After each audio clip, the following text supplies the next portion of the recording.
Hello guys! Bibingka, empanada, sigaw ng 5 kabataan ay sadyang matutuwa ka dahil sa kanilang kasipagan.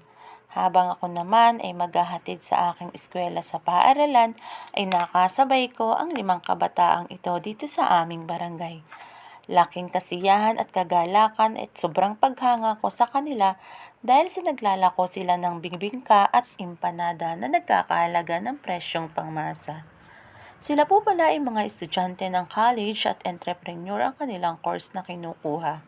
Naantig ang aking puso sa kanila dahil sa kanilang angking kasibagan ay hindi nahihiya na gumawa ng pwedeng pagkakitaan para sila ay may pang-enroll pa sa susunod nilang semestral. Nakakatuwa lang po dahil imbis na tumambay lang sila ng mga kaibigan niya ay mas nanaisin pa nilang kumita at maghanap buhay para sa malinis na paraan at the same time makakatulong pa sila sa kanilang mga magulang. Lakad dito, lakad doon para lang maubos ang kanilang bibingka at masarap na empanada. Sembreak lang po nila kaya naisipan nilang maghanap buhay.